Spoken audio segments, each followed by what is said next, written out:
Hi, My name's J.C. McCauley. I'm Naisha McCauley, and you're watching AccessTV.org.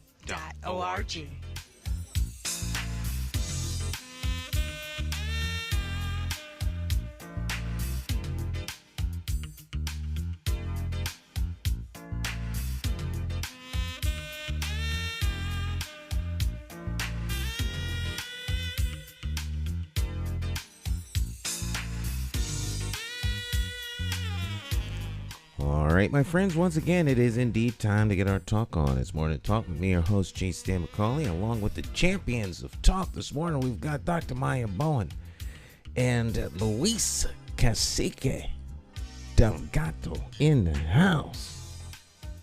Let's start off with Mr. Delgado. How are you, sir? How are you doing? Good morning, Stan. Good morning, Dr. Maya, and good morning to all our viewers and our listeners. How was your weekend? It was phenomenal, Stan. Once again, we did the family thing. I had a chance to speak with my aunt in Puerto Rico, and she's the one that I stay with when I visit. So it was a really wonderful weekend. Fabulous. Indeed, it was. So, yes. wait. Were you in Puerto Rico over the weekend? No. I spoke to her over the phone. I wish Oh, I was. okay. I was wondering then, was I paying attention? I missed something there. She's in Puerto Rico. Well, wait. He was just like, yeah, I just dropped in Puerto Rico real quick. Yeah, I dropped down to the island, spent I had lunch, dinner, and I came back. I'm working on that, Stan. Oh, okay. I'm working on that level. Okay. Yes. Yeah, some folk got it like that, you know. I believe that's true. Oh, yeah. Dr. Bowen, how are you?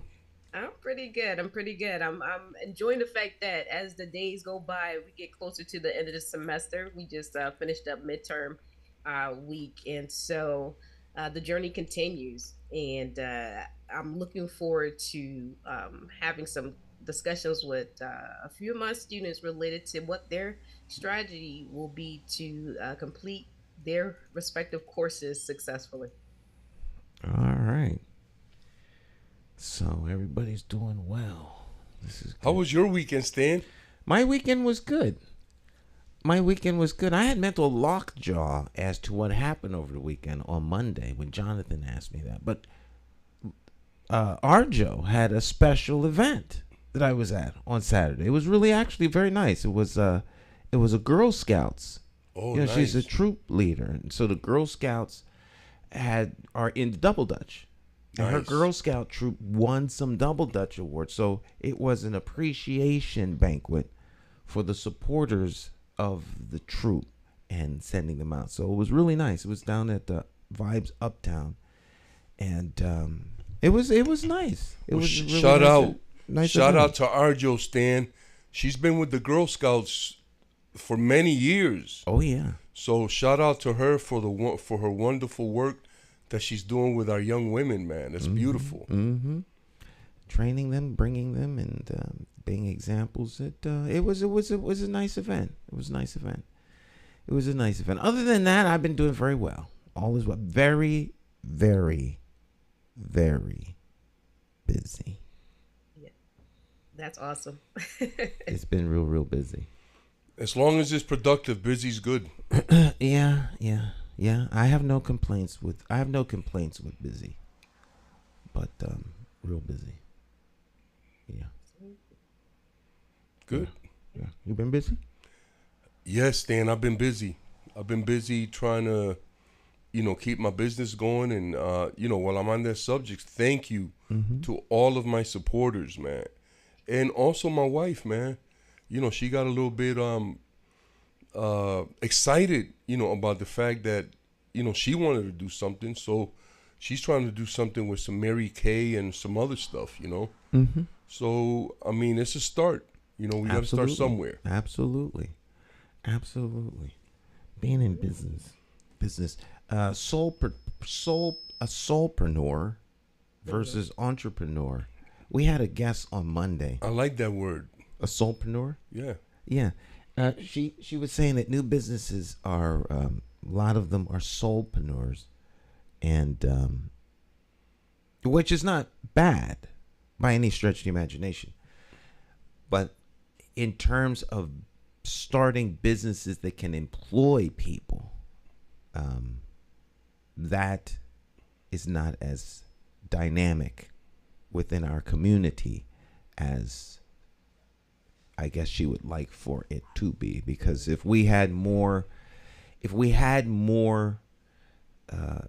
robust or more, larger entities where we would be employing larger swaths of our community.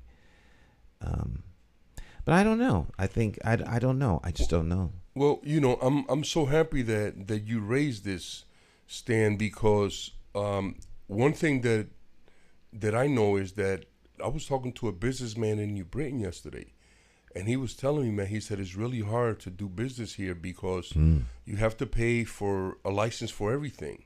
If you want to sell vapes, you need a license. If you want to sell cigarettes, you need a different type of license.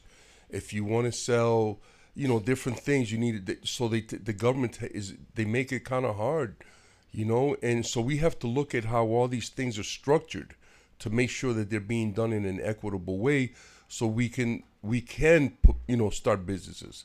The other thing is, Stan, is that right along with that same stuff, it is really not that hard to employ someone if it wasn't so difficult. You know what I'm saying? Because then again, you get taxed for that. So, we have to look at a lot of things that we kind of just accepted and went on with it to make sure that they're being done in an equitable and in a way that is, there's justice behind it. You know what I'm saying? Absolutely. So, Interesting. As a business major, really and truly, it's all, if it doesn't make dollars, it doesn't make sense. And so, from the perspective that in business school, now that I think back, a lot of what we were given in terms of information was a lot of theoretical type of things that are applicable, but unless it is that you're actually foot on the ground doing the actual work, it doesn't really connect with you. And so, just speaking on the equity aspect of it, and I'll say this, in terms of things being the way they are in the business world, where you have to get licenses and all that good stuff. The key thing for us to actually do as a group in order to become competitive is make sure that we have an understanding of that, and then somehow get the finances to do that. Otherwise, trying to change it from a political perspective where there's less licensing, that's going to be a pretty big boulder to try to push up the hill.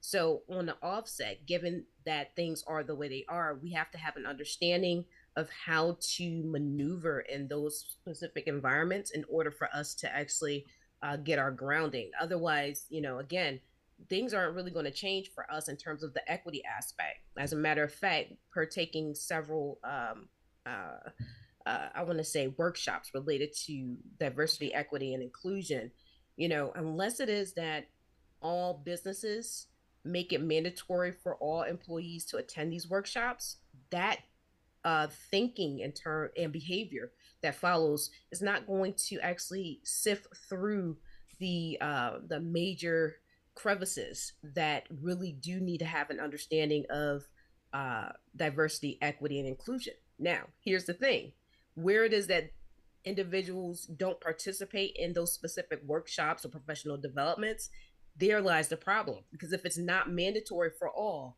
then that means that we still have an issue going on where individuals can operate in spheres that don't produce equity and inclusion, as well as the new concept that they have coined in terms of belongingness, right? So you can be in an environment and not feel like you belong in an environment. So it's all things being pretty much embraced and followed through in terms of respective words and behaviors and environments, so that it is that people are basically respected. And so I think it all boils down to respect. Because if I don't respect you, I treat you a certain way and I talk to you a certain way. However, with that all being said, in terms of us, building towards businesses, having that understanding of what's required within the industry and by the government, will allow for us to actually begin that journey. But it's going to take, time to get there. And so, are we willing to invest that time to get to that next level? Is the question. That's that's a really good point. Educating ourselves on the things that we need is always important to walk with that knowledge, so we're to make sure that we're doing it, correctly. But I just want to add once again that it doesn't take much to hire someone, and you can build up a business pretty fast. It just takes time. You got to put in the hours. And I learned that from my son. He has a store. He said, Dad, I sat here for 2 years, and I hardly had any customers, but the ones that I had were loyal, so I kept it open, and now I'm flourishing. So that's the other part that is, we have to learn to be patient, because in business, instant gratification a lot of times is not what you're going to get, but you'll be able to earn, you have sustainability. And it's good to build up your business so you can employ 1 or 2 people, because if you get sick or if you got to travel or something, you have people that you can trust that can run the business for you. So yeah, but yeah, I'm so happy, to be here. And just while I'm on the air right now, I just want to give a huge shout out to brother Modaris Jihad, formerly Daryl Brown. He's been a great inspiration to me and a great mentor. So, brother, I just wanted to say that publicly, man, that you have been a great influence on me, man. So thank you. And the Did he work at Weaver as a history teacher? Yeah. He was my history teacher. Man, listen, that's a phenomenal. And and I'm just gonna keep saying it every week, Dr. Maya. We have some incredible talent right in our midst. I mean, I keep telling people about this. They don't know who I'm talking about anyway, but I know. We had a brother in Hartford named Abdul Muhammad Sr. Right? He wrote the curriculum for Dr. John Henry Clark, the foremost authority on African and African American history. And we had Mr. Muhammad right in our midst. Brother died. They had some little, paltry service for him, and nobody really spoke about, his greatness. It's a brother that must be elevated because of the things that he brought to the table in terms of knowledge, education, from our perspective, not from a European perspective. So we have great talent right here in our city. Absolutely. Mm-hmm. I think the next mural should actually be about all of our great educators, Hartford educators, people of color, honoring them.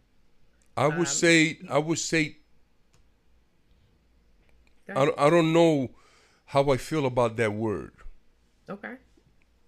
Great or educators? Well, because, and I don't want to offend anybody, Dr. Maya. I know you're a teacher. I was in education for a long time. But, I was listening, and I listened to a lot of old, the old teachers. Mm-hmm. And there's a brother named James Smalls who is absolutely phenomenal. He's a must listen to type of guy. He has some stuff on YouTube and Facebook, and we have to learn. And I agree. He says that education in this country is disrespectful and offensive to African and indigenous cultures.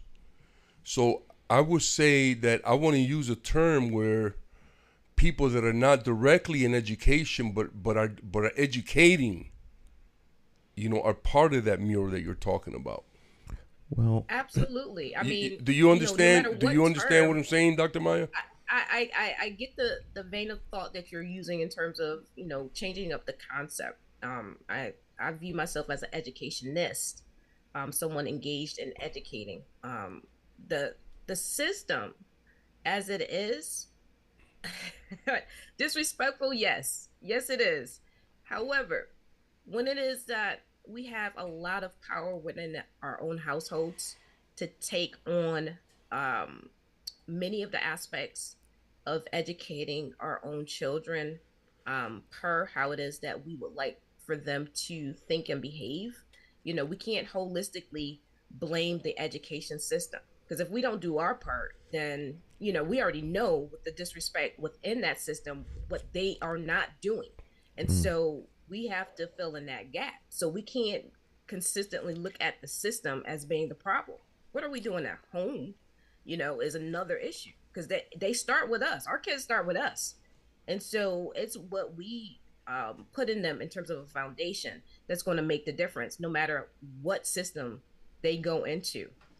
So, I mean, yeah, disrespectful, it is. However, we can fill in the foundation and any gaps if we choose to do that. And so, every household, respectively, has their own particular type of influence that they pour into their child or children. And so, blaming, the blame game is becoming really tired and played out from my perspective, right?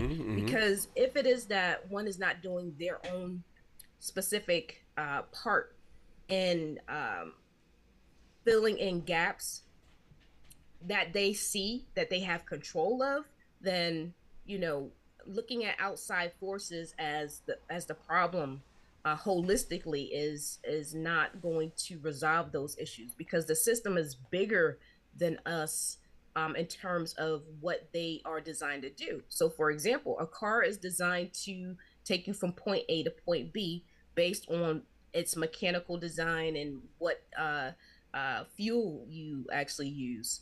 But, with us not being a part of the foundational design of the education system, then yes, the disrespect is there. But again, we have the power to fill in those gaps in our respective households. I love that response, Dr. Maya. It's so powerful because it sends a message that you definitely acknowledge all the societal ills that we face every day, and you still say we must overcome all of that. Absolutely. We can't let that become a barrier. We have to figure out ways. We have to use our ingenuity, to create what I call safe spaces where we can exist and continue to be creative and build and excel. Absolutely. So yes, that's a powerful message, Dr. Maya. I think back to the original the original comment of the murals. I think that because you brought up great educators here, and so to memorialize them and to keep them ever present in the minds of people, they need to be made aware of. Otherwise, people won't know of them. I'm not throwing any shade on anyone, okay? But the murals that I'm talking about, right, would be people that the community picks. Because they got some murals going around Connecticut. Right, but you mentioned some great people. So Absolutely. By virtue of the fact that you mentioned one, those are two great people who could have a mural made. I mean, because murals are going to be very subjective. Murals are an inexpensive art form. They're not cast in bronze and put in the middle of the town square. They're not a statue. They're not a statue. They are kind of statues. They're just not as expensive. But it's an expression by someone of someone. It's dear to the person who put it there. It may not be dear years down the road. Dare I say, if we had a statue of Michael Sharp, folk would be up in arms right now because of circumstances surrounding his contribution to education being clouded by his personal, contribution to the criminal justice system. Deviant behavior. Scripturally, he should be stoned to death. You know, I mean, that's just thus saith Stan, not necessarily the. So you know, I think it's very subjective. The people, however, you know what's funny about that story you just told, Stan, that his mother could potentially be one of the people on that mural. His mother was a great educator. She was, but you know, absolutely. she is a sovereign in and of herself. Yes, her children, like mine, can do as they so please. You know, you're not responsible for your children once they become of age where they become accountable for their own behavior. Now, maybe if that were the case, there would be a whole lot of parents dead.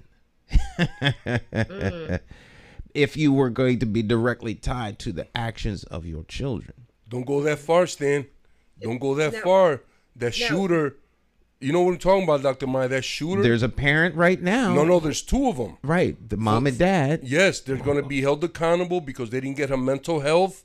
They didn't put the guns away properly. So don't, you know, and I like that kind of stuff. Well, that's. I like that. You know, it helps you to become a better parent. Is he accountable for, are they accountable? Let me rephrase that. Was he accountable for his actions, or is he under their wing of protection and responsibility? I think at some age, parents are responsible for their kids. And so what becomes the determining factor? Well, I think that it doesn't go like that, Stan, because even if you're an adult, I mean, even if you have a man or a woman at home who's your child, and they're an adult, they've never displayed any signs of mental health, but you have those things in place. You have guns that are out and other things that may be in place that you're kind of almost facilitating something like that happening. You know what I'm saying? Well, so we gotta be careful with that, man. I think this is a worthwhile thing for many people to consider, because precedents are being set. We're dealing with mental Hartford does, but then the United States has an issue with mental health. It has for a long time, and so there's a lot of focus. Now, you could be committed very, very easily if you step outside the boundaries of what folks say is rational behavior. So then it becomes very subjective. Now, if in the historical context of how certain people have been treated in this country, there are people in prison who are innocent. Okay, because the evidence was either falsified or, unfortunately, cast a light upon them where a jury found them guilty of a crime that they actually did not commit, because the system is not perfect. All right. So when it comes down to things like your mental stability, who is the arbiter? Who gets to decide who is mentally capable and who isn't? People are going to be able to do that for your kids in school. Well, your child needs to be on Ritalin, or your child doesn't have a proper behavior in school, and we suggest he be on this drug. And parents are very intimidated. Well, they're the educational experts. Well, maybe we should. So then now your child has never displayed anything even remotely toward acting up and going out and doing mass murder. There have been guns in your house or whatever forever, particularly in rural America, where guns are part of the lifestyle. You hunt. Yeah, they're part of their lifestyle. Like the video games are part of our kids' lifestyle. Right. So, and I'm not trying to justify anything. The picture I'm trying to paint is, when do you become responsible for another human being's actions, and when are they responsible? It's already written in the law for their actions. It's already written in the law. We just don't look at it like that. But it's already written in the law, Stan, that if I see you commit a crime, I'm supposed to report it. Oh, that's different. Well, I'm going somewhere with this. So now,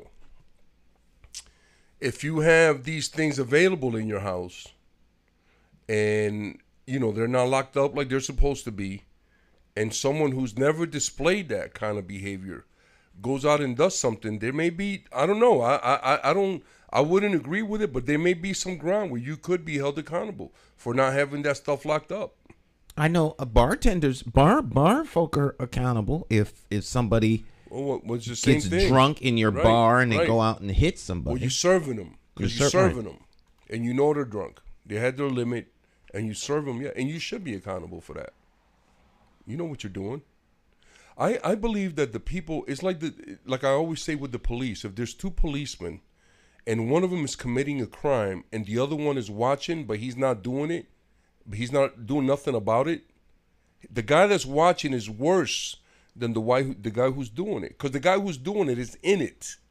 You know what I'm saying? He's not rational anymore. I think of him as he has the power to stop this, and he's worse to me, and he doesn't. So he's being held. I think of him as being accountable for his own action, which is inaction. Yeah. He's not accountable for what the other guy did. Right. He's accountable for what he's and in my done. eyes, he's worse. So if we give the first cop 3 years for the crime, we got to give the guy who was watching 5. I don't have a problem with that. Right, because now in the future, everybody who's watching know what they got to do. The cops. I'm talking about cops. Let me swerve into the lane with this, right? So in school environments, I had to sign off on being a mandated reporter, right, of any wrongdoings based on ethical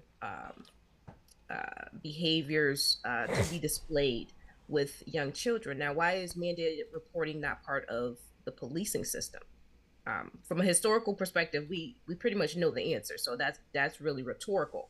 Now, based on going back just a little bit, when it is that we start looking at the end all be all of who determines who has good mental health and who has not so good mental health, let's look at the education system in terms of teachers recommending specifics in terms of psychological and behavioral issues being addressed through medications, right? So if it is that a school's record, a child's record in the school system goes from one grade to the next, who's writing this narrative and what type of real expertise do they actually have? Because let's put it this way: if a student is quiet, and from the perspective of a teacher, this is a problem, quote unquote problem, and then they recommend either special ed or medication or special medication, special ed or special medication,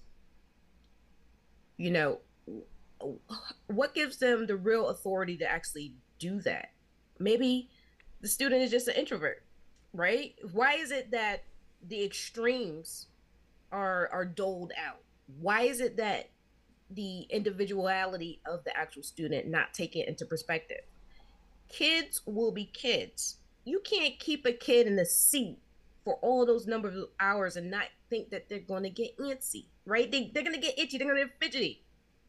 The thing that I'm seeing is that the structure with dealing with children from all ages is being more punitive on kids than necessary, from the perspective that if it is that we really want to get the best out of our students, and if we really do respect our students for being individuals, then why is it that how things are structured, they're not really and truly being respected as individuals in those classrooms? Now, there are degrees of everything in regards to proper behavior and improper behavior, proper language and improper language, right?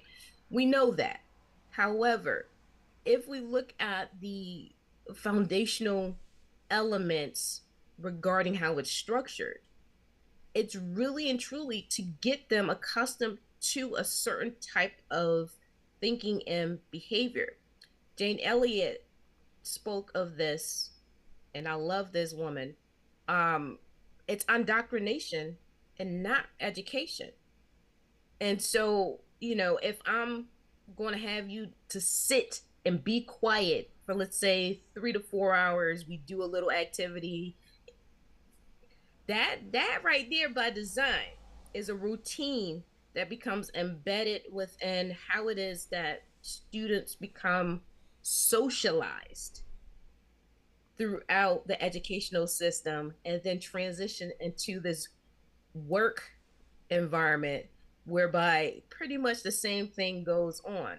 And so it's a strategy behind the madness and methodologies that are actually being used. And I did call it madness because when you think about it, as individuals, we all go into our different pathways. And so when you're dealing with bringing kids into the socialization aspect as they transition into adulthood, what are we really saying if it is that we're penalizing students unjustifiably, unjustifiable penalization of students based on their behaviors, right? And so if you're classifying and coding students erroneously, that's a stigma.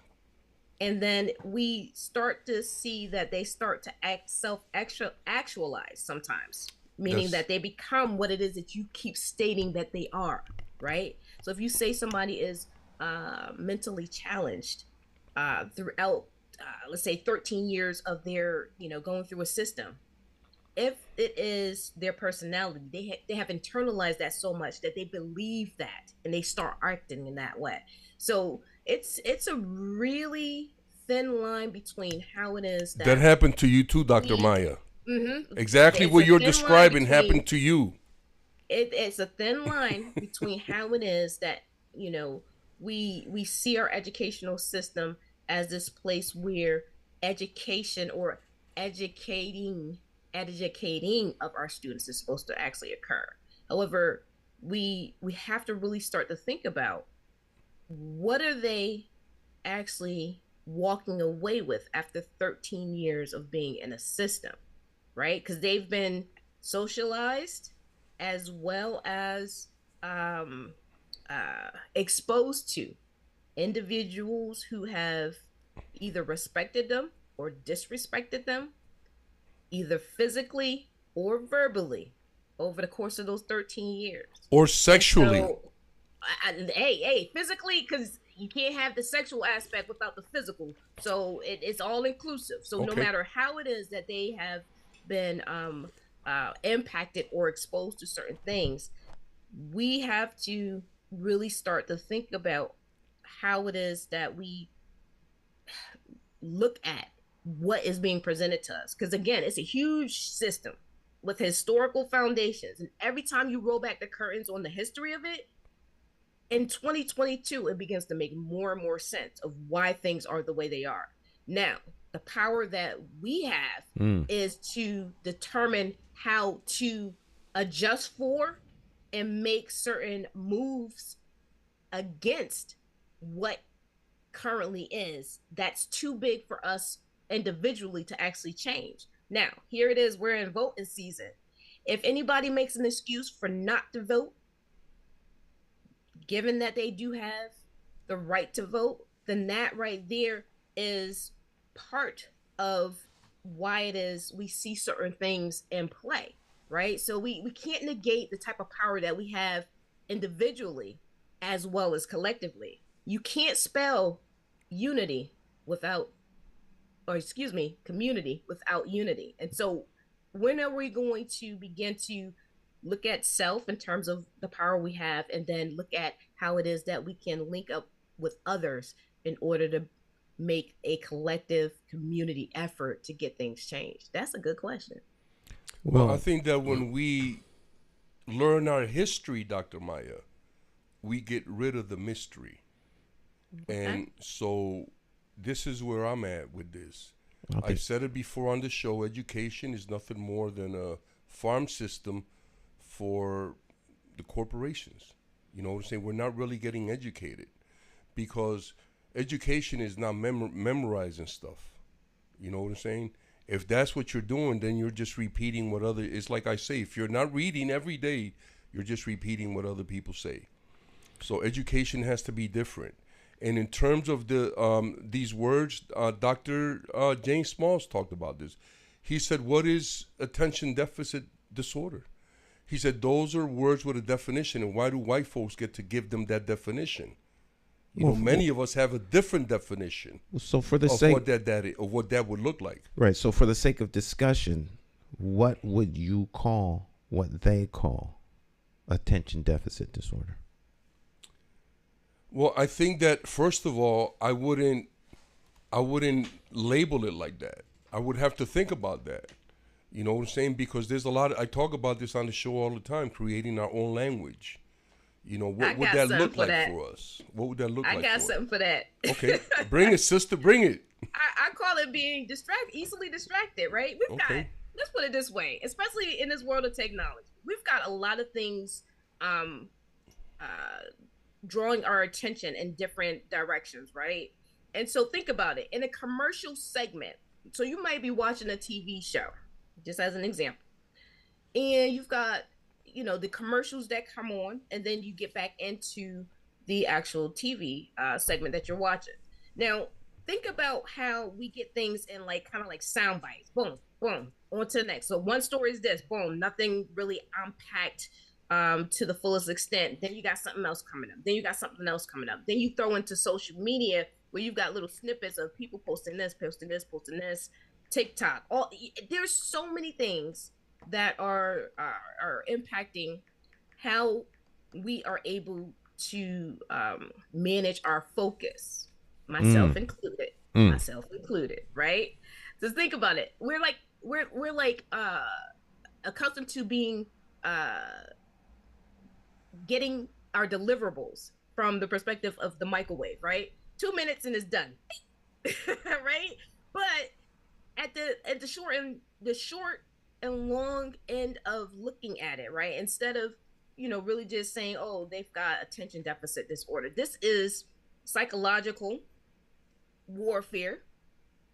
It's a play on words that then allows for the greenbacks to be actually earned, right? So there's money tied to the concepts that are being used, right? So just follow the money trail is what they say, right? So each and every classification, think about this, because if we eliminated race, that means that we only include the entirety of humanity, no race classification.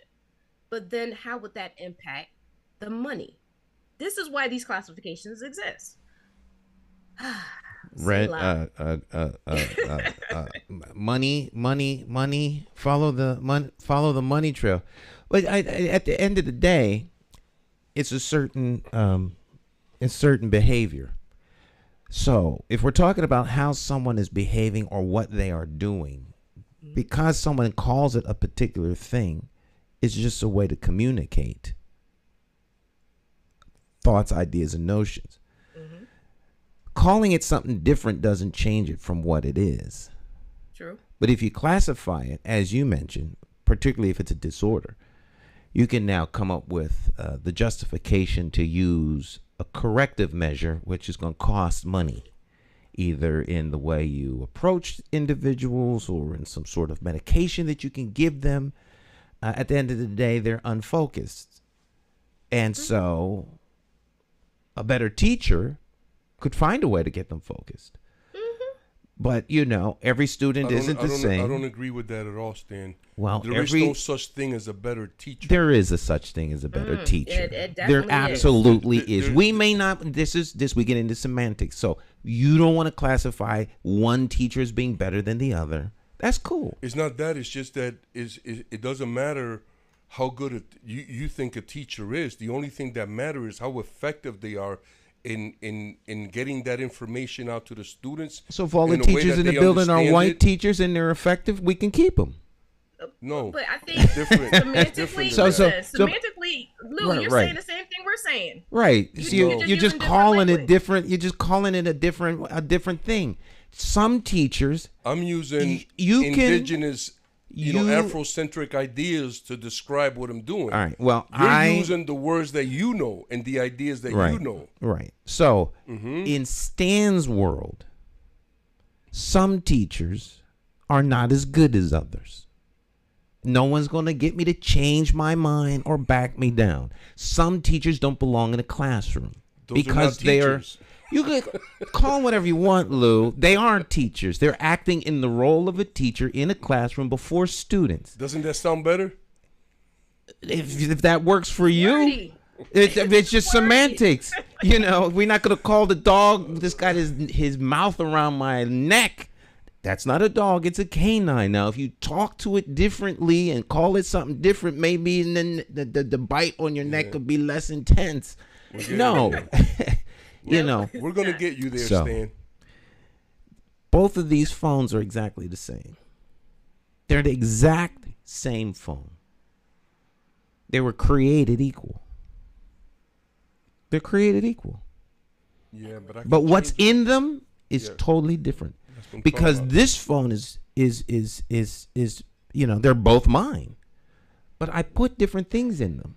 Now, if I give one to you and you bring it back here tomorrow, it's going to be totally different from this phone. They all come from the factory the same. They're the same. What they're exposed to is different. And to expect them to act the same, to have the same data, the same information, would be ludicrous. This one could be programmed by a person from Russia. This one could be, accessed by somebody from Senegal. The languages are going to be different. The ideas, notions, and concepts that they communicate about might be the same, but they're, and so people are created equally, but people are exposed to different things. And I think we have to start to respect where people are coming from and understand them rather than I'm going to spend the rest of my life trying to reprogram this phone. Until this phone changes, it can't be with the rest of us because it holds different information. We have to. I think we need to be a little bit more tolerant of other people's differences. And I don't know that it's. We could be tolerant as long as they don't hurt us, Stan. I'm not gonna let nobody hurt me. I'm not gonna let nobody hurt me. We have to say stuff like that. We have to be clear about what we mean by that. It's like a little while ago when Dr. Maya said that, this is historical, but historical in what way? I think people want to know that when you make a reference to something being historical, we should give them a reference to what we mean, because we have a lot of listeners and a lot of viewers that, like you always say, Stan, that may not really, get the gist of what message we're trying to, put out there. Well, I think if from a historical perspective, right, or rather an educational perspective, my thoughts in using the term historical means that if you want to identify the source of what it is that we see in 2022, all you have to do is do a deeper dive. You could be any place, any time, as long as you have internet access. You could do all the research you want and go way back into the origins of specifics that you would like to have an understanding about. So for me as an educator, I'm at the point where there is not a excuse that can be used for individuals not doing the research when we have the technology available to us to actually do the deeper dive. If you have a question, Google search and YouTube has an answer. And with bringing up the questions, there are going to be more questions that come. And so there's more information out there. Obviously, you have to vet the sources of said information, but here it is in 2022.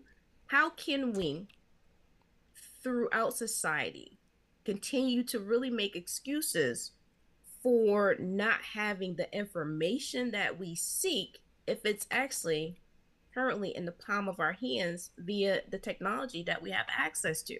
Like, literally, for me, I'm at the point where there are no excuses that can be offered. To say that a student who is in a economic position classified as low income cannot learn is ludicrous. Are you serious? There are individuals currently around the globe that don't even wear shoes.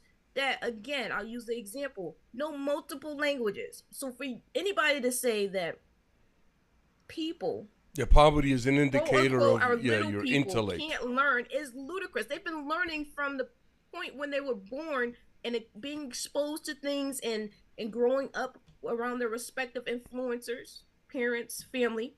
They've been learning. The question becomes, who are they being exposed to? Who is instructing and disseminating specific type of information? And what is this information? And how do they make it relevant? And how do they make it creative and fun and engaging? Where's all that coming into play, right?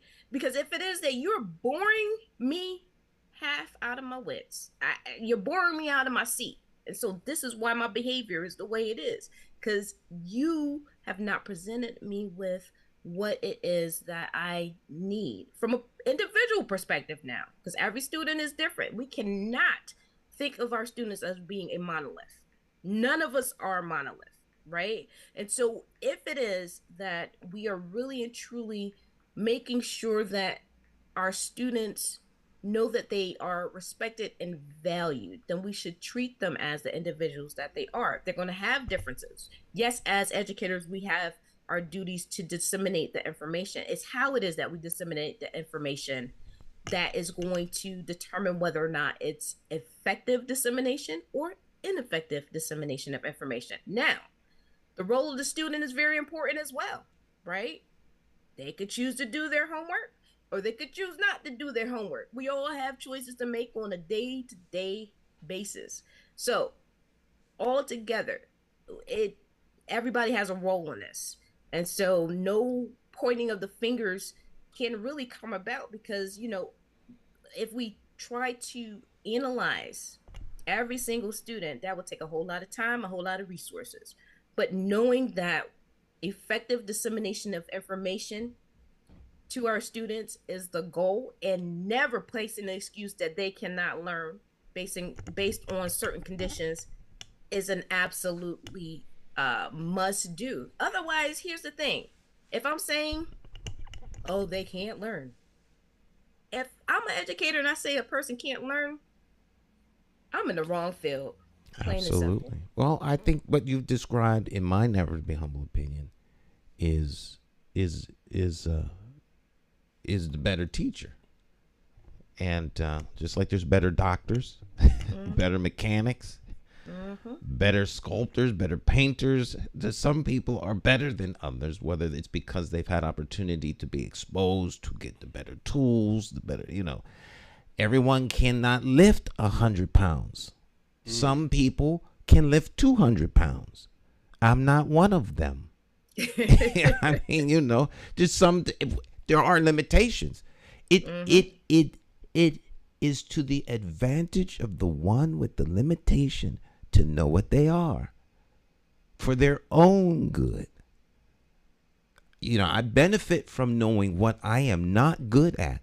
I don't deceive myself into thinking I'm good at something that I am not, because I'm the only one that's really going to suffer from that, unless I'm providing something for someone else. Then we'll all suffer. We'll all suffer together. And I think sometimes we have to be willing to demand better. And so if we're talking about education, just like we're talking about government and we're talking about laws and rules, one thing about education is basically run by the government. They're government schools. It's the largest sector of government in most towns. That's the big plantation. Is education. But we could call it a plantation. No, the government. The government, we're on the plantation. That's the big plantation. The government is running the plantation. Mm-hmm. The problem with that in the United States, even if you want to go back to strange fruit, when black folks was hanging from trees, so that we make it plain enough for people to understand what I'm talking about.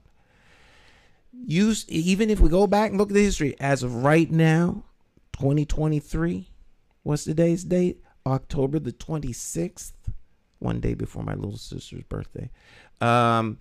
We can vote. Now, there's local boards of education. For the schools to be in the conditions that they're in is less a reflection of the administration and more a reflection of the people that the administration serves. Because some school districts are clearly better than others. And so, once again, we have the government that we deserve. We have the education system we deserve because we put them there. And if we don't put them there, shame on us, because the capacity to do so is on us. We have the capacity to change these people. The current one there now was put there by people in the community. True? True. All right. So it's up to the community. I don't want to sound like Donald Trump, but I think that the last election in Hartford was rigged. Well, that's what Hillary Clinton said about the upcoming election. She said that rigged. Yesterday. It's already rigged. They ain't even vote yet, Hillary. Can you wait? You know, everyone that loses an election, myself included, believes that they were gypped out of the result. The results couldn't have been that bad. They stole votes from me. You know, that's just the loser syndrome. And in America, based on my experience, that's called signs of a sore loser. Signs. It is. It is. Every loser is a sore loser because most people don't like to lose. But at some point, you got to get over it and move on. But when you change the words, see, this is what I'm talking about. I learned so much from just, I've always exalted older people. Nelson Mandela said, and I use this quote all the time, this is my life. I never lose, Stan. I either win or learn. Absolutely. And you see the difference in that? Well, the learners, the ones, oh, wait a minute, wrong button here. The ones that were not victorious have not yet learned how to learn. They're stuck in the trauma of losing an election, which I can tell you can be very traumatic. If you want to process it like that. You have never run for public office. I have. I ran for city council and lost. I didn't have a budget, just my name. Were you? I was under Yolanda when we had the all Castillo. The Castillo. I was one of the council people. All right. Well, I stand corrected on that. But I've seen other people respond like you have or react like you have. Right. Because when you run for public office and you lose your job running and you spend all kinds of money running and you put your life into it, it's not perfunctory where you're just on a ticket running. And if you win, and I'm suggesting that you were, and you just, if you win, you win. If you lose, you don't. It's a principle kind of thing. If you really, really run, when you don't win, there's a lot out there. It's like being in a boxing ring. Your face is punched up. Your sides hurt. It's not trivial. It may be trivial to the fans and the people betting on you. But for you, the casual observer, this is not casual. You lost. Life and death, And it's not just that you lost. It's a personal loss. You lost. You were defeated by someone who was quicker than you, who bested you, who bested you, outlasted you, had an endurance. Maybe if you'd have run the extra mile, maybe if you'd have got more sleep, maybe if you were more sharper on your game or thinking, there's a lot that you have to decompress and get out of it. And so I'm just suggesting it's depending upon the level of the race and who it is that's in the race. It's not that easy to just say, let's move on. Well, brother, indigenous teachings teach us that if it's meant for you, can't nobody take it. And if it's not for you, then you'll never have it. Well, biblical teaching teaches that too, but it's not it's not up to you to say that, What you have to do is like you said so eloquently, is you have to go back to the drawing board and figure out, because it's a lesson for you to learn. You know what I'm saying? You learn. And when you run, I'll tell you what. When you run for office, you learn a lot. You learn a lot about you. You learn a lot about yourself, But and you learn about those who you're representing more too. importantly, you learn a lot about people. Right. You learn about those you're trying to And represent. their alleged loyalty and sincerity and honor, and you learn a lot about that. That all comes to the forefront because you quickly see that you're going to have to look at people quite differently from now on because they have no honor, they don't have any integrity, they don't keep their word, So yeah, and politics is People the art are of deal people. making. Yeah, Well, politics is the art of deal making. It is the art of deal making. And so you have to learn that. For me, a deal could only be good if it's good for the 5 things that I always talk about. It's good for the families, good for the community. You know what I'm saying? Good for the people who live there. You know what I'm saying? It's quite different. It's quite different. We look at things quite differently, Stan. Well, electoral politics is nothing like people think it is. And as you talk about the deal, so there has to be levels and rules of expectation from the constituent. And unfortunately, the constituent has been conditioned through the schooling system to be compliant, docile, and accepting. And when you speak up, folks' little head goes sideways and say, did they miss the training? They're not supposed to be speaking up. What are they doing? Tell them to be silent. And so, it's really up to the constituents to take back their power and hold accountable the people you elect to represent you. Absolutely. And if they don't do that, they will receive whatever's in the best interest of those in power, instead of those in power serving the best interests of the people. Because as Alfonso always says, because you have your 5 rules, he has the 1. Is it life affirming? You contradict yourself listen though to this, right? when you speak, Stan, because you keep talking about how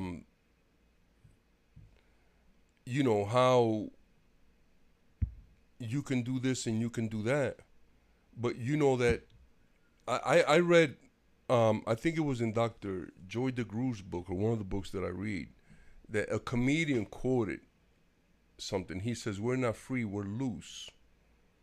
And things are not like that. And this newfound freedom that you and Dr. Maya keep talking about, I want to know when it started. I'm trying to figure out what freedom you're talking about.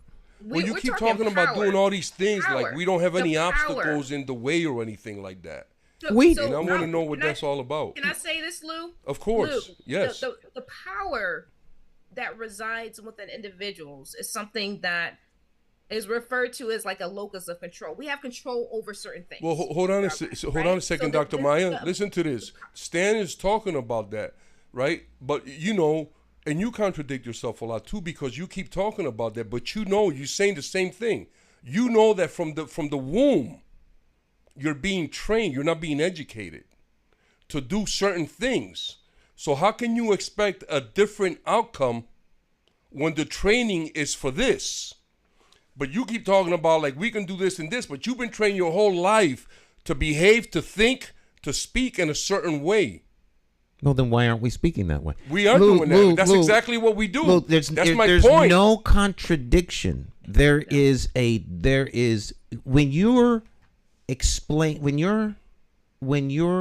examining the spokes of the wheel, each spoke is different.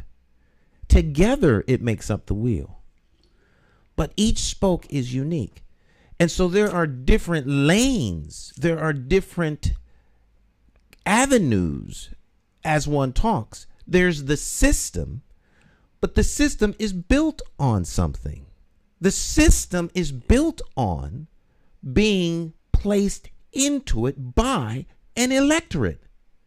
Leslie cannot get her job because she wants it. She can only get her job if 5 out of 9 people vote for her. Those 9 people cannot get their seat because they want it. They can only get those seats on the Board of Education because a man who was elected by the population put them there, or 4 of them can get there from the same people that put the singular man there.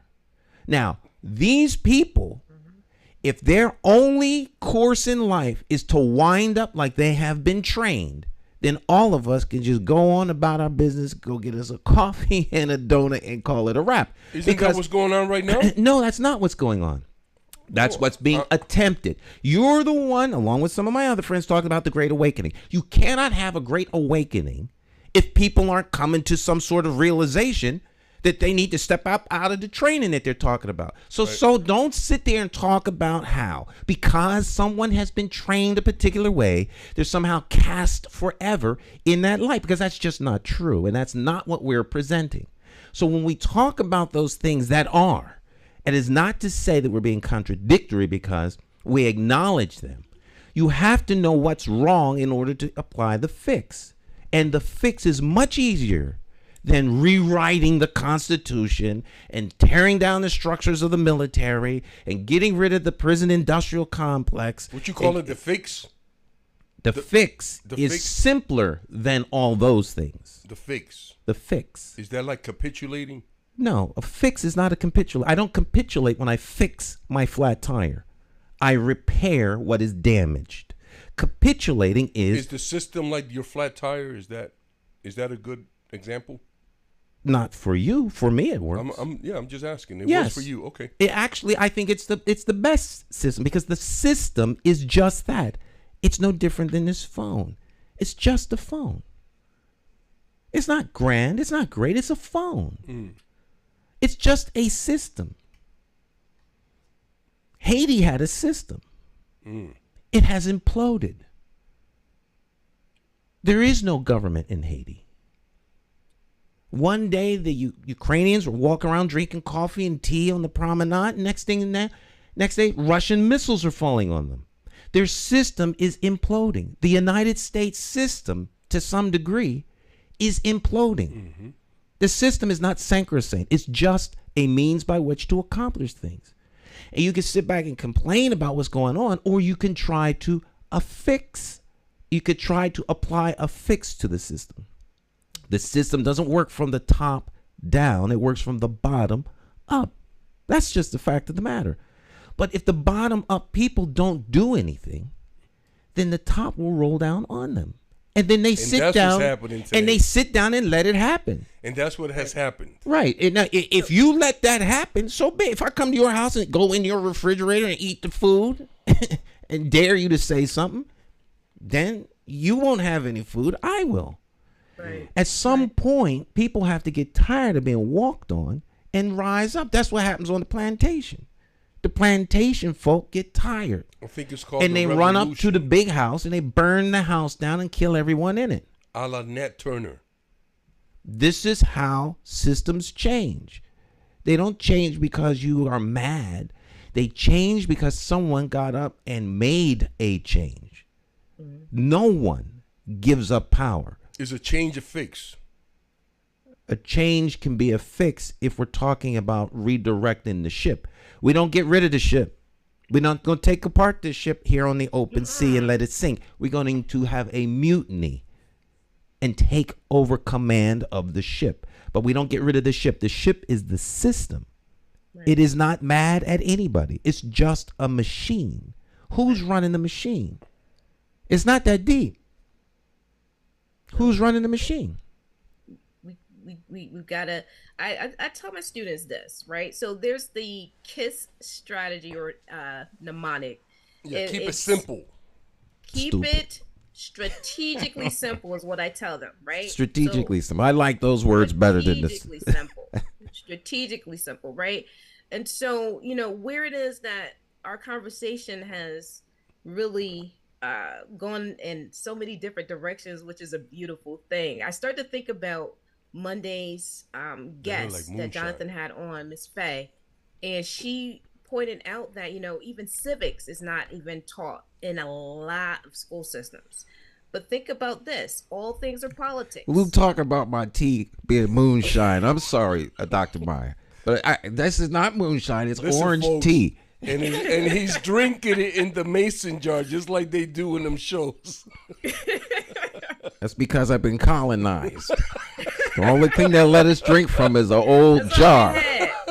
Can't get no glasses for him. Let's stay and drink out the old jar. Get the jar for him. He don't let him eat and drink out the fine glass. We're sorry, Dr. Bowen. Go on. It is the traditional container of plantation living. This, all right, this is our people. So, I'm being culturally Dr. sensitive. Meyer jumped right in. Look at it. right. So, I was just, taking it all in. And, where it is that Ms. Faye mentioned the lack of civics as one of the things that is not being introduced in terms of exposing our students. So think about this. Based on your very vivid description, Stan, it comes from the bottom up. If at the bottom, you have no foundation in terms of your exposure to what this whole politics scene is all about, then you're not going to push back. But when you have that exposure and then you start asking additional questions and diving a little deeper, there becomes a building of confidence in you speaking about specific things because you know more about it. But if I don't expose you to that over the course of the 13 years that I have you within my system, then that becomes another political voting cohort that is unaware of how this process works, which is great for me, right? So I'm not going to secede my power by introducing you to information that could have you challenging my power. So it's strategic. There's nothing overly complicated about this. Nothing, right? And so, if I digress just a little bit, some things that have been spurred as questionable in regards to the pandemic and us shifting our education to remote and online environments has created a reawakening of a couple of things, right?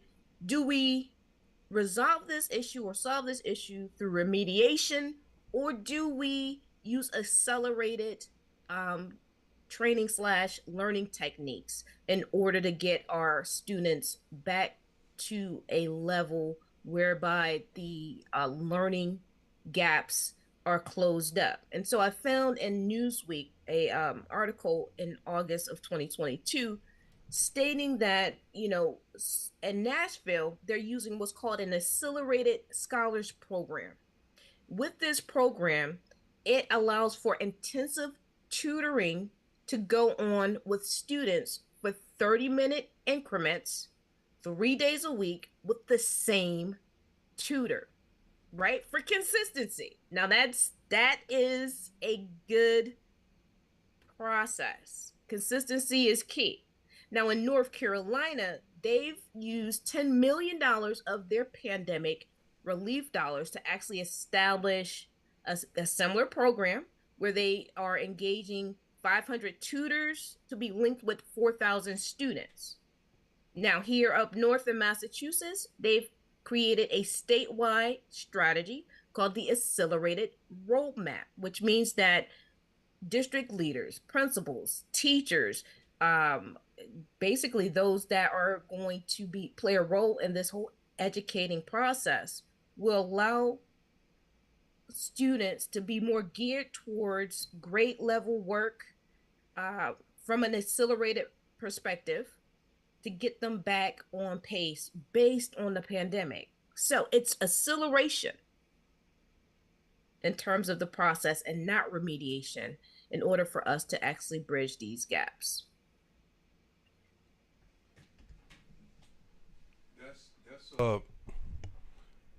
That's a beautiful summary, Dr. Maya. Thank you for sharing that. Before we go on, I just want to thank Stan for that wonderful discourse, that 101 politics 101 that he gave a little while ago. That was right on the money, Stan. Thank you for that. Appreciate that. Anytime, though. Look at you, man. Hey, Dr. Maya, listen, man. I feel like Stan is trying to learn us something today, man. I know. I'm just trying to. I'm just messing with you, Stan. But you are correct. It is from the bottom up. It is the bottom and up. And I agree from that. And unfortunately, it is from the. It is kind of being, from the. It's more now from the top up, because, like you so aptly stated, because we allow it to happen like that. We allow it to happen. Hence the power, Lou. Hence the power. Yes. What are we doing with our respective power? And then transitioning into the collective, aka the community, to then add pushback on those things that we deem to be an error. Okay? Mm-hmm. So, it's a process, but we can do what needs to be done, but we gotta individually decide on it and then get with like-minded individuals to make it happen. It's not rocket science, but it does take a change of thinking, as well as followed up by actions or behaviors that align with that. That's all it takes. Well, the issue easier said than done, but it's doable. Yes, absolutely. Right. You just got to put the time in and the effort, and make the necessary adjustments and sacrifices that you have to do. And that's what I'm going through now, that process of transitioning, where I feel like when I first started going to physical therapy, the doctor said, I'm going to fix you, and you're going to go back to being broken 4 or 5 times because you're used to being broken. And now we got to get you used to being fixed. And that's how I kind of feel. I make a lot of good progress, and I feel really good. And then I kind of go back into my old habits, which is, bad eating and not hydrating enough, not reading enough. And then you kind of catch yourself and you get back on there. So now I'm having more success because I can do it for longer periods of time. And that going back has lessened quite a bit. So you just have to be able to put in the time. There's a lot. It's a heavy lift. Mm-hmm. It's a heavy lift. We understand the simplicity of getting to the moon. It's rocket science, but then again, it isn't. We just need enough force to get this tube into space, break gravity, and head toward the moon. But actually doing it is a monumental task. Our community is up against an avalanche of issues, chief of which is poverty. People are in survival mode. We know it needs to be done. Getting that done is going to take some real serious strategery, some heavy lifting, some understanding. That was George Bush's word. Strategery. Strategery is a word he used, but it's not George Bush's word. It's supposed to be strategy. There is no such thing as strategery. Strategery. Listen, I want to share a joke with the audience, if it's okay with you, Stan. It's Go a ahead. safe joke. Mm-hmm. So here it is. So Albert Einstein and this Indian brother were going on a long trip. So Einstein right on the edge with all this ethnic stuff. Go on. And Einstein looked at him and says, "Hey, we're going on this long trip. Mm-hmm. It's going to be a long ride. Let's play this game. I'll ask you a question, and if you get it wrong, you give me $5. And you ask me a question, and if I get it wrong, I'll give you $500. So the Indian guy said, "Oh, I like that game. Let's play." So Einstein said, "How far is the moon?" And the Indian guy thought about it for a while, and he said, "You know what? I can't give you the exact locations. Here's $5." Mm-hmm. So Einstein said, "Okay, ask me a question." So the Indian guy said, "One runs up a hill with 3 legs and runs back down with 4. And Einstein used all his super knowledge, everything, and he couldn't figure it out. He gave the guy the 500. So it was Einstein's turn to ask the question. And he said, "Before I ask the question, what runs up the hill with 3 legs and runs that back down with 4?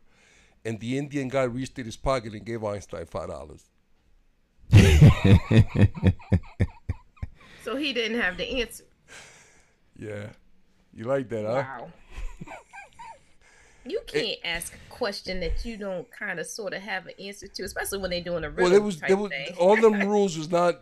All them rules were not there, Dr. Mike. It was just, it's just a joke. It's just to show. No. I think it's just to show Indian people were trying to say that we're also very smart. That's all it was. I got one more, Stan. You may like this. Go on. Michelle and Barack Obama were going to this big gala, huge, Up on the island. Everybody was there, man. So they get there, and one of her ex was there. So Barack quickly pumped his chest and said, "See, honey, if you would have married him, you would have married a waiter." And she says, "No, honey, if I would have married him, he would have been the president." And that's to the power of our black women. I like that. That's what's up. I like that. It's about finding the right person in your life and in terms of partnership. To make you grow and everything. I like that. Absolutely. Yeah. Yeah. But I have, in my country, in my culture, our women have been stellar. They have done things that our men have been afraid to do. Lolita Lebron went to Washington and shot up the Congress, with a couple brothers in order to bring attention to, our status as a colony, which this was in the 50s and we're still a colony today. And that's why when the war with Ukraine broke out and I heard all these black and brown people exclaiming disbelief and this and that, I said, hey, why don't you share that sentiment about Puerto Rico? Or what the white people call Puerto Rico, we call Boriquen, right? We have a colonial status in 2022, and nobody ever talks about that. And that's real. That's real right there. Because Puerto Rico now, with everything that's happened, is very close to having a situation like Haiti is having right now, where the government has completely collapsed. The people of Boriquen voted the governor out. They made him resign. And then the politicians on the island elected him to be the representative for Boriquen in Congress. That's the kind of chicanery they have going on over there. Well, so it's not that far from, the stuff that's going on in Haiti. And I think Haiti is really...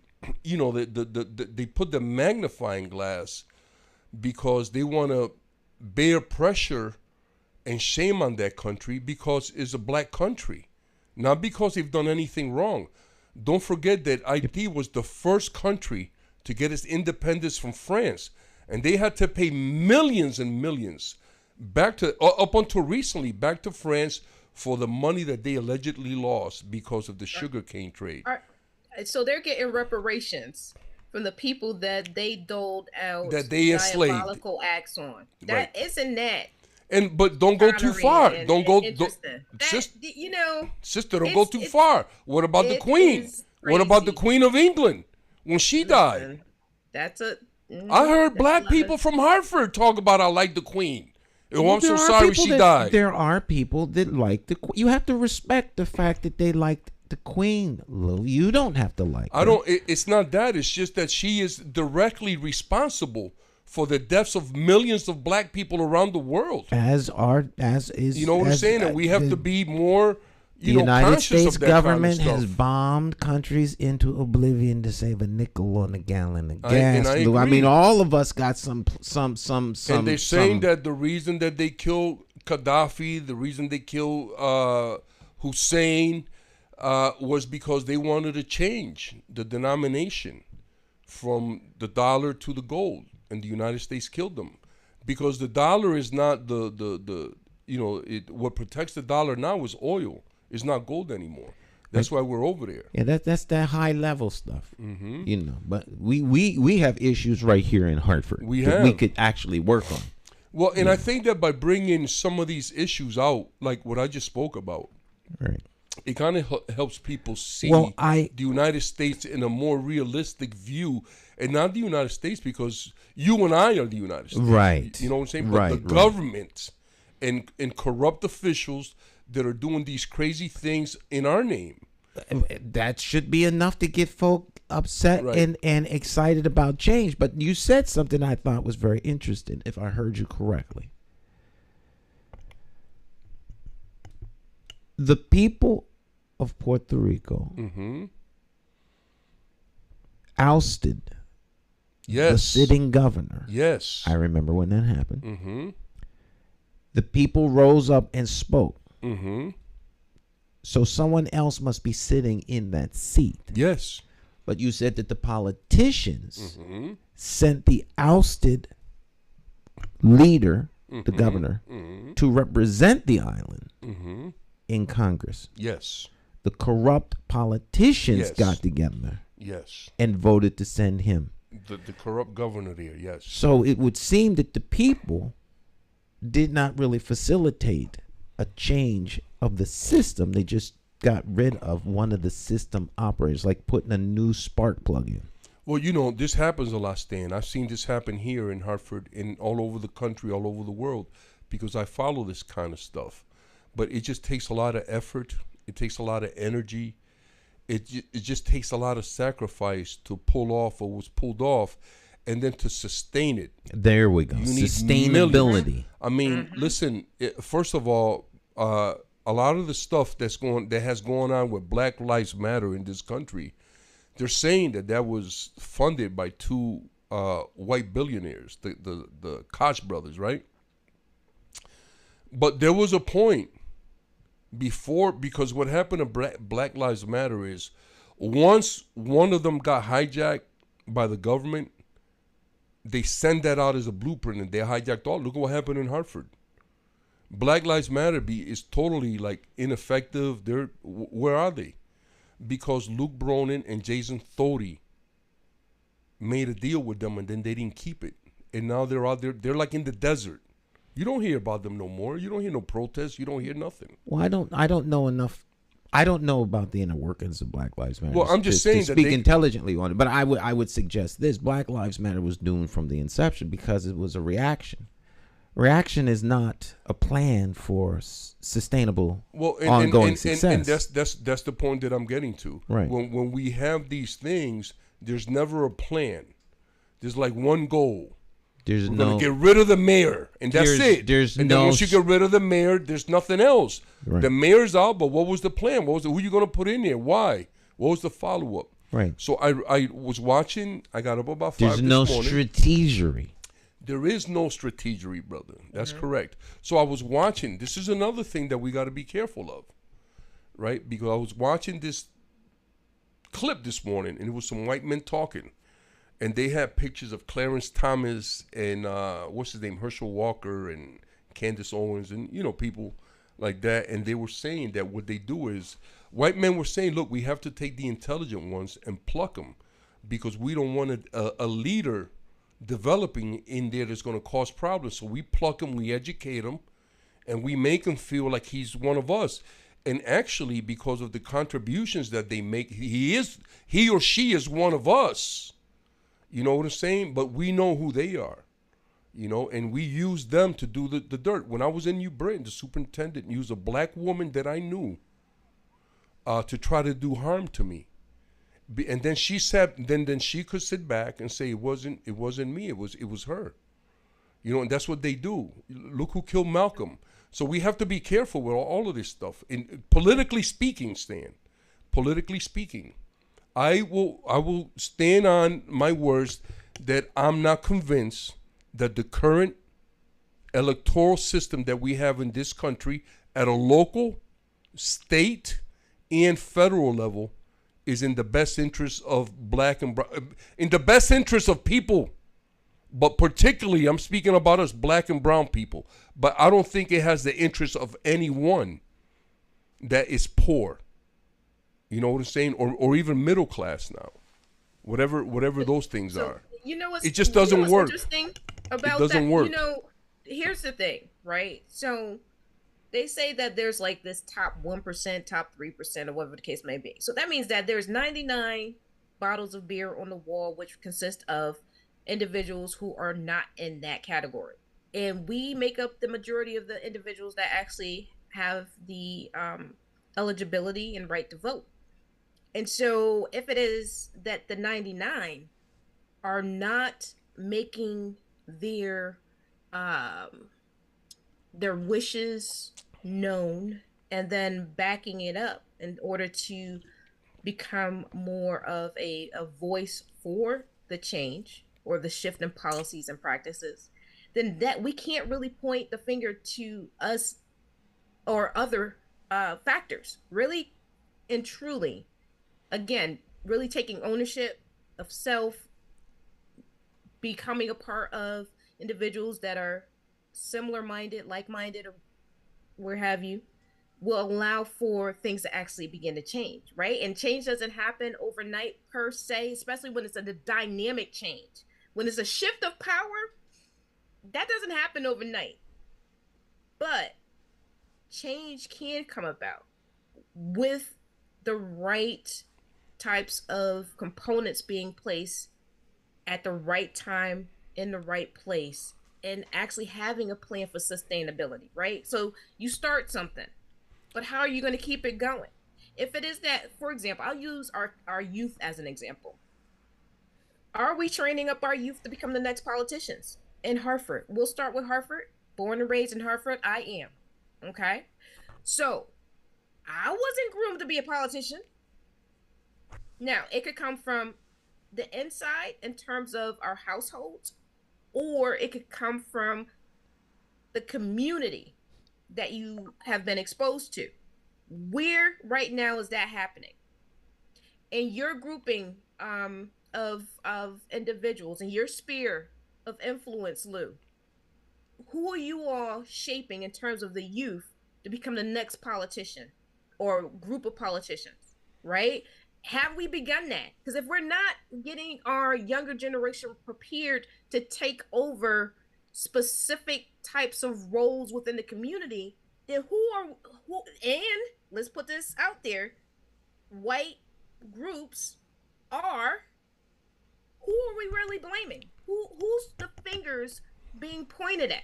If we're not doing our part, then how can we actually blame them? They're not responsible for grooming up our youth. Dr. Maya, let me respond to you. The first thing that I will say is that you're absolutely right about the 99 and the 1. The deal with that is now that the 99 is becoming aware of that. All these years they haven't been. Because I look at the United States a lot like I looked at South Africa when they had their apartheid going. You had 30 million whites ruling 300 million blacks. Okay? And so here, that awakening, that consciousness is being developed now, and a lot of good things, and it's happening right here on this show, and in other talk shows, podcasts, and what have you. Information is being imparted that's great and is wonderful, and it's opening portals in your mind that didn't know existed into new ideas and new concepts. You know what I'm saying? So yeah, we're doing it right here. Absolutely. This is one aspect. Yes, I agree with you, Lou.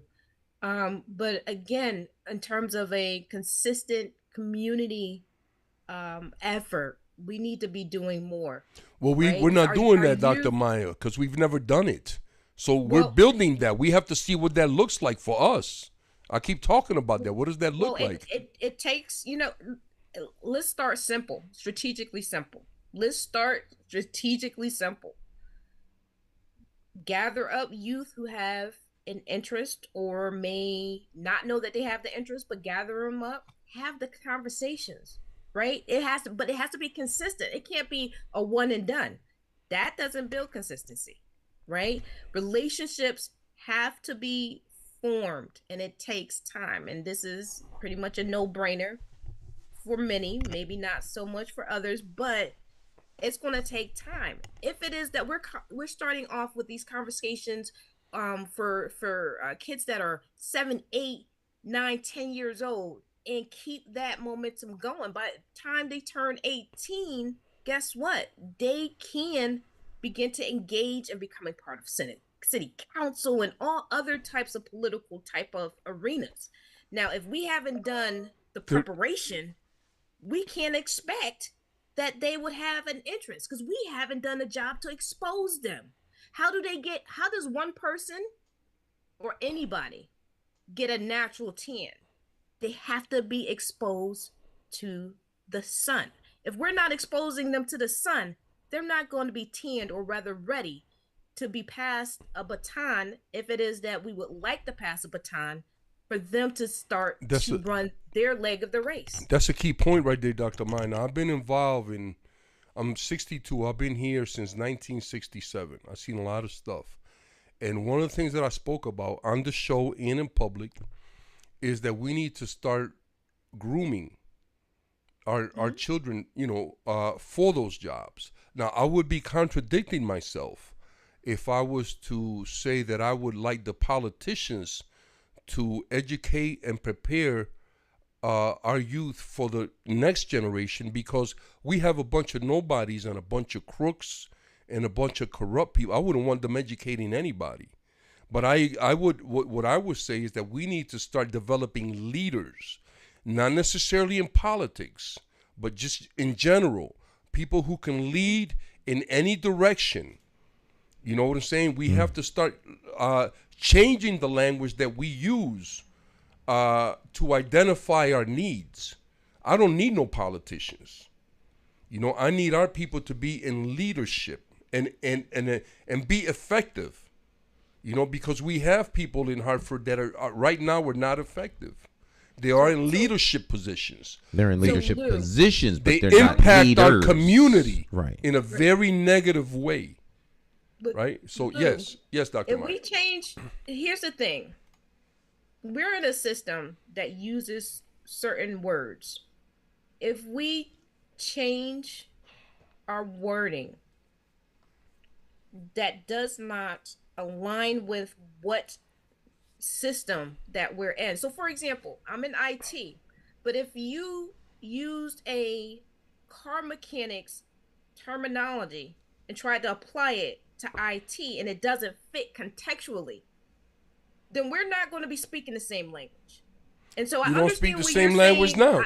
hold on for a second. I understand where you're saying that we need to be able to reframe or redefine how it is that we use specific language. However, we didn't make this system. So if we're going to be speaking apples to apples, we got to come at them with apples to apples, not apples to oranges, because they'll be like, well, I don't understand what you're saying or what you're trying to say. So the communication aspect has to be there, whereby we're speaking the same language, Rosetta Stone, so that nothing can be misconstrued. Okay. So, but when it is that we introduce new language, that has to be consistently broadcast so they know exactly what we're talking about. That's what but we're doing now. It still has to align. Hold on for a second. It still has to align to what has already been established as the system. Again, if we're on a ship, we can't dismantle the ship because we sink. We all sink.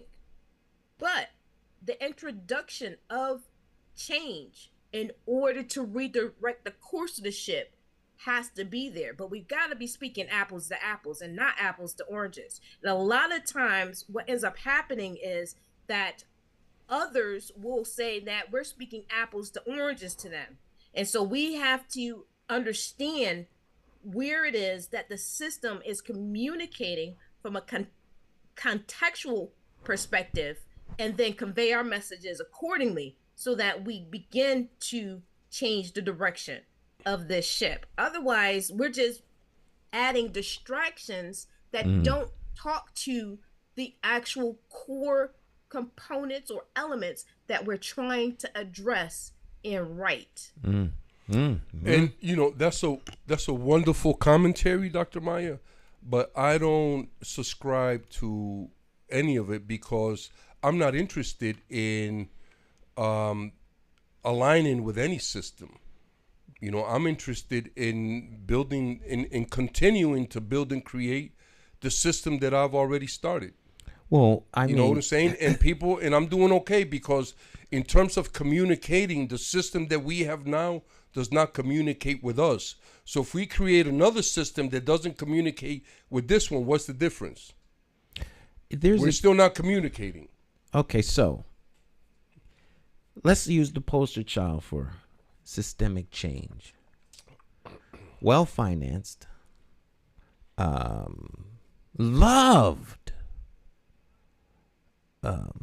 by all accounts, was at everybody's party, A-lister, in every movie scene imaginable, until he decided he wanted to run for president and got on the escalator. Donald Trump. Everybody want to be like Trump. Folk couldn't wait to get his book and go have a handshake with him and go out to dinner with Trump. Everybody want to be like Trump. Trump money. Got a nice reception in Hartford. Right. We go up at the mansion. No, when he went downtown, remember? He was down at the, I think at the museum down there, the Children's Museum. This before he became president? Yeah, when he was on the tour. He came here on his presidential tour. Well, I mean before that. Oh, I'm talking before president. Once he got on that escalator, he was not liked. He was run out of office. All right. There are some who would say if he would have just at least admitted one wrong, things might have been different. But he wouldn't. He just wouldn't. And I say that to say this. He was going to go in there and clean up the swamp. He was going to change the system. All right. The system is the compliant few get through. The outsiders, the malcontents, the rebellious, they don't get to be in the system. And that works well if you're going to be an outsider. But that's what you will be, an outsider. Language is used to communicate. If you change all the words, the only people that are affected by it is yourself and whatever group that follows you. That's a system. So-and-so is a member of a church. He don't like the pastor, so he starts his own church. That's, he got his own little church, his own little following, and the people come to the church and they use special words and special handshakes. What is the religion that you practice, Stan? Special rituals. What is the religion that you practice, Stan? Just a minute. And special rituals, and they have their whole little circle, but they're no longer embraced by the whole. Now, if we're going to change the political system, I'm with that. But you can't just change the words that people use to communicate because we don't like the way they define a thing or what they call it. Until we get to name it what we want, till we get to call it what we want. We can have those side conversations in a silo, but when you go out into the real world, you have to speak the language of the people who you are with. Apples to apples. So here's the other thing about words, and I've asked you this question before, and I'm asking the audience. Black people in this country have been called black, colored, African American, Negroes, the N-word, and a bunch of other things. By other people. How many of them names did you attribute to yourself? How many of the names did you give to yourself, Stan? I didn't pick my own name. And how many did you accept? I don't accept any of them. You accepted all of them because when they define you No. I'm not telling you that. You're telling me that. Okay, so I don't accept any of them, Lou. Okay. The people could call me whatever they want and often do. Right. That means nothing. And that's exactly what I mean by that. Right. The only thing I adjust to is being called an a-hole. Because when people call me that, I'm more than willing to oblige so that I don't disappoint them. So I will become. I don't mind that type. If that's what you want me to be, then trust me, I'll step up. I'll step up to the plate and hit a couple of grand slams. But in any other word, I'm not defined by what other people want to label me, Lou. Those things don't bother me. Yeah. That's what they call folk. And until so I consider myself a human being. That's what I go by. Okay. I'm a human. Others want to label me as a particular kind of human. I am a human being. Not to be confused with canine. What does the government say you are, Stan? It doesn't matter what they say I am. Well, let's just, I don't know. I consider myself. When you answer the questions on the... I consider myself the government. On the census. I have a long said What do you describe yourself as when they ask you? I didn't answer the census.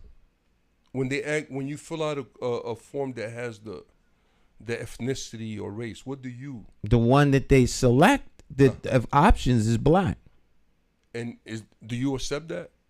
It's not a matter of me accepting it, Lou. It's what's on there. Right. You see my point now. No. You're not making your point. I'm not. No. Making no, you're not complete. If you check that box, Lou, if you check that box, you accepted that label. And so that's all it is. This is what I'm talking about in terms of communication and language. Mm-hmm.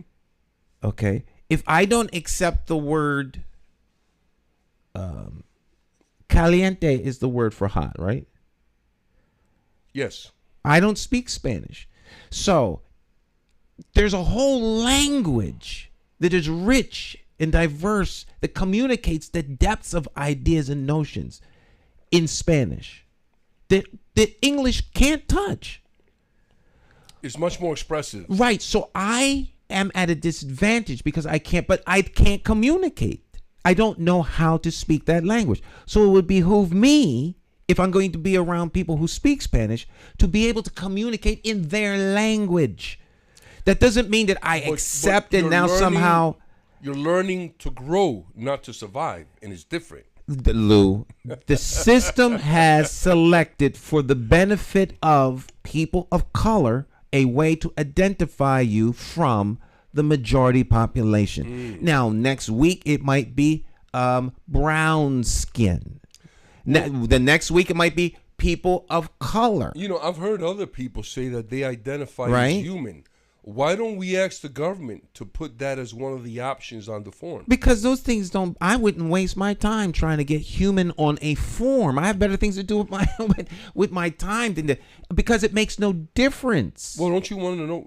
Don't you want people to know how you identify? So they can identify Lou, you it doesn't. The same way? No, it does not matter. The No? government doesn't care whether I call myself black, whether I call myself Negro. They don't care. All they want to know is, how can we classify all of these people in groups that serve our system? They call themselves whatever they want. This is what we're going to put: black, white. So they put you like in a slave category, like slave 1, slave 2. If that's the way that's how. I'm just asking, Stan. Lou, yes. So now you know what? Extremes. I am a slave in their system. Now, if that's how Lou categorizes it, then it works for Lou, and I will. Lou. It was a question. The question. It wasn't definitive. The question is a hypothetical. Yes. I always teach people, Yes. never debate a hypothetical, because it always changes. The answer is never sufficient, so the person mastering the hypothetical changes it. I gave you my answer, but my answer was not Exactly. sufficient, so you keep hitting me with variations of the same question. I'm just asking you questions, Stan, to But clarify your... Right. Your, I consider myself uh-huh. a human being. The government may consider me to be black. When I fill out my Social Security paperwork, I put the black box, because I don't want to jam them up. Send him. We don't have a section for him. He's a comedian. I tried that once. Didn't work out. It didn't work out at all. It was on the night of where you're supposed to do the great assembling and bring your money to the government, and you put your IRS check in the mail. I wrote in big block, bold letters on the outside of the envelope: broke this year. About 3 months later, they served my employer with a tax warrant. Nice. They got their money. Why didn't they do that to Trump? Because Trump is not like me. I'm on the plantation. He's running one. So there's a big difference. That's why Trump will never, ever see the inside of a jail. The people are delusional. That's not gonna happen. We need to make a little bet right on the TV right here. You think he's going to jail? I know he's going to jail. I'll bet you a anything coffee and a sandwich, right? A tea and a sandwich right here live. House arrest at most. He ain't going to jail. That's not even a jail sentence. Don't let that If sister anything, in New house York arrest get him. at most. You hear me? If that. You know what? If that. Don't let that sister in New York get a hold of him. You see she's what trying to get. Let you me know tell what you she's something doing. about She's doing her. it the right way. She's going after his kids, and that's This is break what's them. going to happen. Kanye got on the air the other day and lost his natural mind. He talked about a group of people that you don't talk about. That's too bad. He Now about he's being. Who now, you talking about? The Jews? Now he's being deconstructed. He thought he was untouchable. Well, he thought he had money. He hasn't had Lou, money. we try to generalize. We generalizing, Lou. So Don't call he, nobody out. right? He I ain't afraid of him. he is just like anyone else on the planet. All right. Now, New York real estate and towers and buildings. There's a whole. If you think Donald Trump is the end all, the be all, the beginning and the end of how you value buildings and evaluate buildings, and that he's manipulating people, then he must be like the entry level kid on the block. Banks do this. Real estate does this. She's opening a can of worms that she is not prepared to deal with. I think it's good that she's opening it, though. Well, bless her little heart. Back in the real world, she might wind up having a car accident. Mark my word. And speaking of not going to jail, Donald Trump ain't going to jail. Someone says here, not going to jail. I didn't hear you, Stan. Are you accepting my bet of a sandwich and a tea that he goes to jail? I'll treat you to sandwich and a tea and whatever else you want. That's what's up. Yeah, it is right there. Dr. Maya, you coming along for the ride? At most house arrest, but going to jail, seeing the physical quarters of a prison cell, nah, it's not happening. What is he gonna go to jail for? The people who are obsessed with Trump. Not only may he go to jail, if they do it the right way, Donald Trump could be the first president that sat as a president and is shot for sedition. He tried to take down this. Yes, he tried to take down the government of this country, and that's called sedition. That is an act that's punishable by a firing squad. Yes, sir. In a constitution that you don't believe in. Well, let's see. You can't have it every which way but sundown. Brother, I'm just saying, man. I'm just trying to hold white people accountable. That's all. If you and I went to Washington, Stan, and did some foolishness like that, it'd be no question about lifetime in prison and maybe even shot to make an example of us. Well, make an example of him. They're not going to make an example of him. They're not going to make an example of him.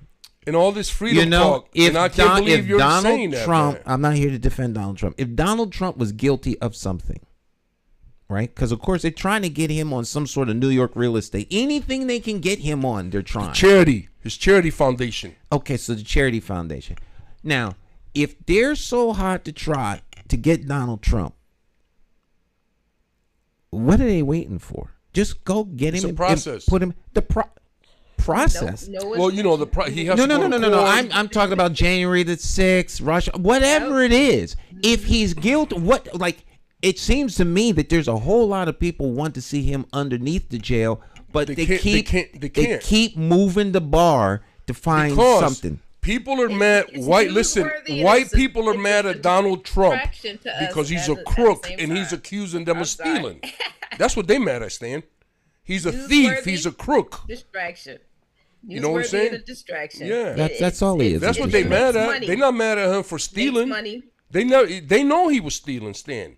All them senators, President Obama, all of them, Clinton, they all knew he was stealing. This guy had on his ledgers in New York in his apartments specific instructions not to rent to blacks. Yeah, he didn't want no black folk. Hispanics. He didn't want any whatever they call whatever themselves. You're calling us. What are we? Black, Hispanic? I have no idea, man. I only know what two names that you don't like. So, but if he didn't want no black folk living in his building, I'm of the mindset. You don't want me eating in your restaurant? Put it on the door. I can go somewhere else. I don't have to live in your building. Right. Trump Tower ain't the only place to live. I agree. But he owned a lot more than Trump Tower. Trump Tower was like his but Lou, fancy place. Lou. Donald Trump isn't worth the time to mention and bring his name up. I only use that as an analogy, as a touchstone. He ain't going to jail. He's not going to jail. And we have elected officials who have spent their entire time in office focusing on Donald Trump as opposed to the people who actually elected them. I didn't elect anybody to go and focus on Donald Trump. I elected people to focus on making Hartford better, making Connecticut better. Yes, I completely agree. We can't start throwing out every politician who cut a deal or made a little. That's what they do. They're politicians. I don't expect politicians to be anything but politicians. That's what they are. They're not there to be leaders. They're there to work for us and move our agenda forward. And sometimes moving our agenda forward means you got to compromise with someone who wants a different agenda. That's what politicians do. They're not there to be righteous and sacrosanct and upstanding. They're there to cut deals. That's what politicians do. That's why they're loathsome, Lou. Well, Stan, I have to. Sometimes you want a good attorney who can get your behind out of a sling. Yes. Right? Yes. That's his job. And if he loses, I lose. The politicos in our city need to fight for Hartford. Right. That means it's going to come at the expense of maybe West Hartford. Or somebody. Hey, go get us our stuff. I mean, that should be how we look at it. That's why we put them there. Real quick, I just wanted to mention, we were talking about mental health, and you said that you can be committed very quickly. Don't forget that several years ago, we used to have Norwich Hospital. I could drop you off for the weekend and get paid $75 and pick you up on Monday. Drop you off on Friday, have you evaluated, and pick you up on Monday, $75. And people used to do that. Like I said, it's a dangerous road to open up an avenue where mental health is just a good mental health check. The right person says that you're not doing well.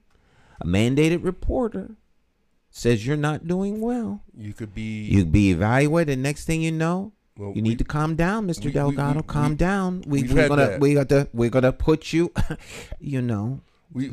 That's something that's done in the schools for students. Right. Next thing you know, you're jammed up. What a wonderful segue, Stan, for this mental health thing, because I've been in conversations with Andrew Wood, who's an authority on mental health, and he's agreed to come on the show, I think, the week after the second, but we'll nail that down. He wants to, it's going to be great. Andrew's a phenomenal leader in our community. He's been a leader in mental health, and he's going to talk a little bit about, where you can get some help at for children and for adults. What are some of the symptoms that we can be looking for? And I think it's just going to be awesome to have Andrew on the show, imparting some incredible information, to the community. And I've always felt that he was phenomenal. And you talked about mental health in this country. Mental health in this country has been looked at as weak. It has been looked at as a woman's disease. When men have it, they make you feel weak. They talk, they make you feel like you're castrated. You know what I'm saying? So I'm so happy that a lot of celebrities and athletes are coming out to speak about it. It's just I'm super excited to have Andrew on. That's good. So I wanted to put there's a big stigma. I'll look forward to the conversation with Andrew. I have hard questions. I wouldn't let my children talk to anybody in terms of mental health unless I knew the stability of the person sitting in the room with them. That's what's up. That's important, man. You don't just go pick up an analyst here or there. My mother was a child analyst, so no, mental health is very dear to my heart, but some mental health professionals are better than others, and you don't want to surrender your head space to nobody. Right. Like some teachers are better than others, right? So we've got the two baskets going on here. Some teachers connect better with others. They're not better because when you say better, make it seem like they're better than other people. They're not better than other people. They're better at teaching. Right. Well, I think that. Well, this is where I change the language. I think some teachers they connect in a more spiritual way, or to use your word, in a better way. They connect better. But I've had teachers that have been phenomenal as a whole, and individually dealing with students, they have not been that good. So Well, we need the whole We don't package. have our limitations, Lou. Absolutely. Right. Absolutely. We need the whole Like, package. Even myself. Right. Absolutely. Even myself. So I mean, we all have our limitations, but in parting, what I would like to say is that in this political season that we find ourselves in, please, please, please understand that local politics plays a major role in what it is that we receive. So do your due diligence and exercise your long fought right to vote. And so have a great day, everyone, and a wonderful rest of the week. And I'm looking forward to doing this all over again. Same time, same place, same Zoom room. That's what's up, Dr. Maya. Thank you so much. And to our family out there, thank you so much, man. Big shout out to Mudaris Jihad. A big shout out to our ancestor Olga Mili, who was here. And to all the other great leaders that we have in our community, and to all the young people, keep striving or learning. Let's have a great day and make the best of it. Peace, family. All right, my friends. We'll see you next time. You all have a great rest of your day. We'll see you then. Bye.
My name is J. Stan McCauley, and I do business as Light Source Productions. I provide professional services in the area of strategic video communications. First, what we do is we help you craft your message using what I call the rule of the 5 W's: who, what, when, where, and why. We do event documentation, content acquisition, full-scale productions, editing, and of course distribution through our social media television network. And with social media, video is more important now than it has ever been. Whether you're talking big business, small business, nonprofit, church, or just an individual. Let's say you plan you're planning an event, a wedding, whatever the case may be. But let's say a big event, but no video.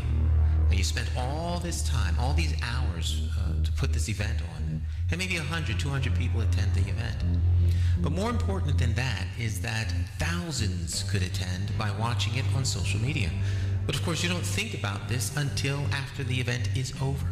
You can't afford not to capture it for social media. And despite what people think, I am affordable. Give me a call. Let's plan your next video project and share it with the world on my social media television network. I promise you that you will have the attention of one person, me.